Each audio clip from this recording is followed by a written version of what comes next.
जिंदगी में बंदगी तू करना है, जिंदगी में बंदगी शर्मिंदा है, जिंदगी में बंदगी शर्मिंदा है। दुनिया में हो दुनिया का तलबगार न हो, बाजार से गुजर हो खरीदार न हो।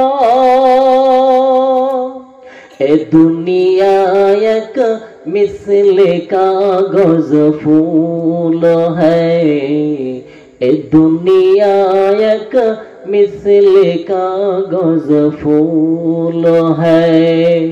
जिंदगी में बंदगी तू करना है, जिंदगी में बंदगी शर्मिंदा है, जिंदगी में बंदगी शर्मिंदा है। अल्लाह बोलेन वक़ज़ा रब्बुका अल्ला ता'बुदू इल्ला इय्याहु व बिल वालिदैनि इहसाना।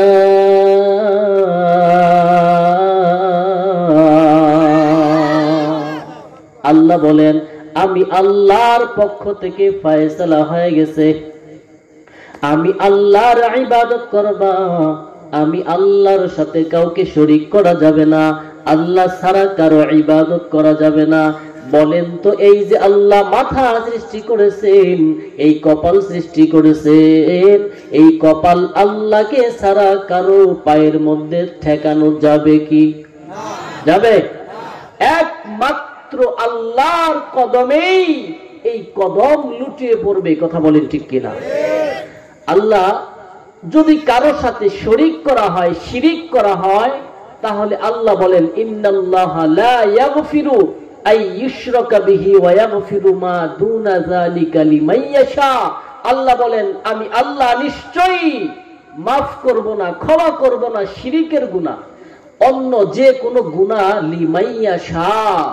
আল্লাহ বলেন ইচ্ছা করলে, আমি যদি চাই যে বান্দা অন্যায় করেছো, অপরাধ করেছো, বুঝতে পারো নাই, ক্ষমা চাইলে আমি আল্লাহ মাফ করতে পারি। মাফ করবেন কোনো গ্যারান্টি আছে? মাফ করতে পারেন, কিন্তু আল্লাহ বলেন ইন্নাল্লাহা লা ইয়াগফিরু আই ইউশরাকা বিহি, বলে যারা শিরিক করে এই শিরিকের গুনাহ আল্লাহ মাফ করবেন না। বলে শিরিকের গুনাহ আল্লাহ তো মাফ করবেই না, এটা অপরাধ। শুধু আল্লাহ না, বলে দুনিয়ার মানুষও এই শরিক করাটাকে সহ্য করতে পারে না। কথা বলেন ঠিক কিনা?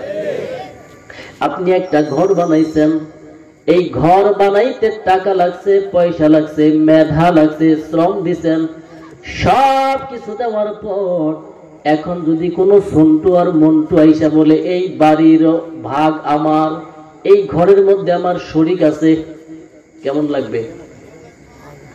শুধু খারাপ লাগবে না? বলবেন যে তোর একদিন আমার যে কয়দিন লাগে তোর আগে সাইজ করে নেই। কি কথা ঠিক না? ঘর বানাইলাম আমি, টাকা দিলাম আমি, পয়সা দিলাম আমি, মেধা শ্রম সব কিছু ব্যয় করলাম আমি, আর মাঝখান থেকে আইসা বলতেছো যে এই ঘরের মধ্যেও আমার শরিক আছে, তাহলে বলেন তাকে সাইজ করবেন কি করবেন না? হ্যাঁ, তো আল্লাহ আসমান বানাইলেন, জমিন বানাইলেন, সব বানাইলেন আল্লাহ। এখন মাঝখান দিয়ে যদি আপনি কাউকে শরিক করেন এগুলার মধ্যে, তাহলে এটা নিমক হারামি হবে কিনা?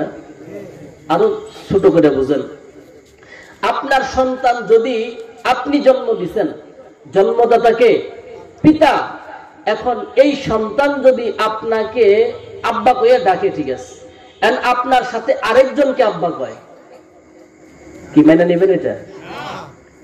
এই যে শরিক, শিরিক বুঝছেন তো? শিরিক কাকে কয় বুঝছেন? আপনাকে আব্বা বলে, এখন আরেকজনকে যদি সে আব্বা বলে, এই যে শিরিক, শরিক হইল, আপনি সহ্য করতে পারেন না। আপনার স্ত্রী যদি আপনার একমাত্র কর্তৃত্ব আপনার, এখন আপনার সাথে যদি আরেকজনকে শরীক করে, মানবেন কি? মানবেন নাকি?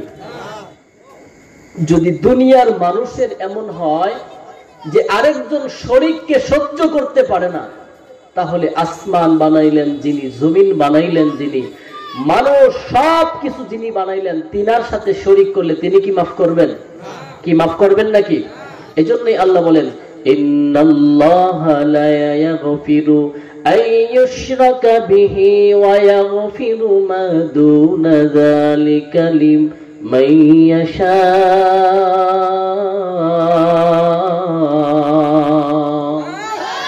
আল্লাহ বলেন, আমি শিরকের গুনাহ মাফ করব না, ভিন্ন কোন গুনাহ থাকলে আমি আল্লাহ মাফ করতে পারি। এর নবীর উম্মতের দল, পয়গম্বর মুসা আলাইহিস সালাম, উনি একবার রাস্তা দিয়ে চলতেছেন, হঠাৎ করে তাকায় দেখে রাস্তার মাঝখানে একজন আল্লাহওয়ালা একটা যুবক, বলে তার শরীরের মধ্যে সব সময় মাছি, অবিরত বিষাক্ত মাছি দংশন করতেছে। এর নবীর উম্মতের দল, আর এই যুবকটার জবানের মধ্যে জারি হলো লা ইলাহা ইল্লাল্লাহ, জোরে লা ইলাহা ইল্লাল্লাহ। এই কম্পিউটার নাই এখানে, এই কি সাউন্ড বাড়ান, সাউন্ড দিয়ে ওই করে দাও, এই বক্স সাউন্ড দেন। লা ইলাহা ইল্লাল্লাহ, লা ইলাহা ইল্লাল্লাহ। এর নবীর উম্মতের দল, পয়গম্বর মুসা আলাইহিস সালাম ডাক দিয়ে বলে, রে যুবক, তোমাকে সারা শরীরের মধ্যে বিষাক্ত মাছি অবিরত কামড়াইতেছে, আর তুমি আল্লাহর নামের জিকির করতেছো, আল্লাহর শুকরিয়া আদায় করতেছো, বলো কারণটা কি? কোন নিয়ামতের শুকরিয়া আদায় করতেছো? এর নবীর উম্মতের দল, যুবক ডাকতে বলে, ভাই, আমাকে যেই যে মাছিয়ে দংশন করতেছে, এই দংশনের কারণে শরীরের মধ্যে বড় ব্যথা, এই ব্যথার কারণে আমার ঘুম আসে না, অলসতাও আসে না, এই সুযোগে আমি আমার মালিকের গোলামি বেশি বেশি করি। পয়গম্বর মুসা আলাইহিস সালাম ডাক দে বলল, রে যুবক, বলো তোমার কি কোনো আশা স্বপ্ন আছে? ওই যুবকটা ডাক দে বলতেছেন, ভাই, আমি শুনেছি এই জামানায় নাকি পয়গম্বর মুসা আসছেন। কার কাছে কয়? মুসা আলাইহিস সালাম নাকি দুনিয়ার জমিনে আসছেন। আমার বড় আশা, আমি সেই নবীর সাথে একটু সাক্ষাৎ করতে চাই। জোরে বলেন সুবহানাল্লাহ। 2 নাম্বার, আমি যদি একটু ঠান্ডা পানি পাই, আমি একটু ঠান্ডা পানি পান করতে চাই। পয়গম্বর মুসা আলাইহিস সালাম বললেন, ভাই, একটু অপেক্ষা করো, আমি হলাম পয়গম্বর মুসা, আর তোমার জন্য এখনই আমি ঠান্ডা পানির ব্যবস্থা করতেছি। মুসলমান ইমানদারেরা, পয়গম্বর মুসা আলাইহিস সালাম চলে গেলেন পানি আনার জন্য। এদিক দিয়ে আল্লাহ ডাক দিয়া বলল, আজরাইল, আর দেরি করা যাবে না, আমার ওই গোলামটা জঙ্গলের মধ্যে পড়ে আছে, ওই জঙ্গলের রূহ, ওই লোকটার রূহটা কবজ করে নিয়ে আসো। বলেন তো, মরার কোনো গ্যারান্টি আছে নাকি? এর নবীর উম্মতের দল, যুবক, এ বৃদ্ধ বাবা, বাবার আগে ছেলে দুনিয়া থেকে বিদায়, দাদার আগে নাতি দুনিয়া থেকে বিদায়, আসার একটা সিরিয়াল আছে, যাওয়ার কোনো সিরিয়াল নাই। মুসলমান ইমানদারেরা, পয়গম্বর মুসা আলাইহিস সালাম আসলেন পানি নিয়া। আয়েশা দেখে ওই লোকটা আর এখানে নাই, আর এদিক দিয়ে জঙ্গলের হিংস্র প্রাণীরা এসে মৃত লাশটাকে খেয়ে ফেলছে ছিন্ন ভিন্ন করে। পয়গম্বর মুসা আল্লাহর দরবারে দোয়া করে, ও দয়ার মালিক, এই যে তোমার একটা যুবক সন্তান বড় আল্লাহওয়ালা, সর্বদাই তা তোমার নামের জিকির করত, কিন্তু তার অবস্থা এমন কেন হলো জানতে চাই। আল্লাহ বলেন, পয়গম্বর মূসা, এই যুবকটাকে 400 বছর হলো সে আমার নামের জিকির করে, আর আমি তাকে এখানে খানা পিনা করাই কুদরতি ভাবে। আল্লাহু আকবার।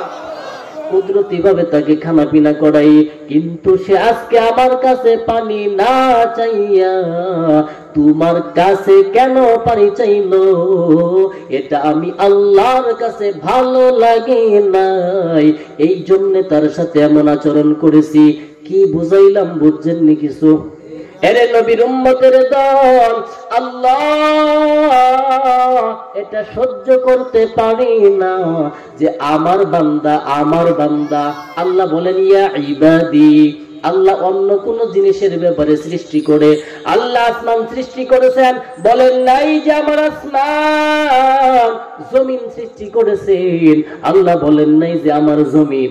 আল্লাহ চাঁদ সৃষ্টি করে, বলেন নাই আমার চাঁদ। আল্লাহ সূর্য সৃষ্টি করেছেন, বলেন নাই যে আমার সূর্য। কিন্তু আল্লাহ তাআলা মানুষ বানায়া এই পোকা কি আসে, আল্লাহ তাআলা মানুষ বানাইয়া বলছেন যে আমার বান্দা, ইয়া ইবাদি, আমার গোলাম, আমার বান্দা। এরে নবীর উম্মতের দল, আল্লাহ বলেন, এ পয়গম্বর মূসা, আমার বান্দা আমার কাছে না চাইয়া তোমার কাছে কেন পানি চাইলো? আমি আল্লাহর কাছে ভালো লাগে নাই। এরে নবীর উম্মতের দল, এই জন্য আল্লাহর সাথে কাউকেই শরীক করা যাবে কি? যাবে? কাউকে শরীক করা যাবে না। আল্লাহ বলেন, ওয়াকাদা রাব্বুকা আল্লা তা'বুদু ইল্লা ইয়্যাহু ওয়া বিল ওয়ালিদাইনি ইহসানা।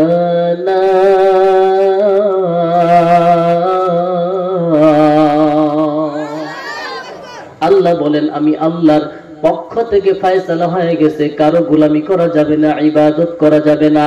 আল্লাহ পরক্ষণেই বলেন, ওয়াবিল ওয়ালিদাইনি ইহসানা, বলে মা বাবার সাথে ভালো আচরণ করা লাগবে, মা বাবার সামনে ধমক দিয়ে কথা বলা যাবে না।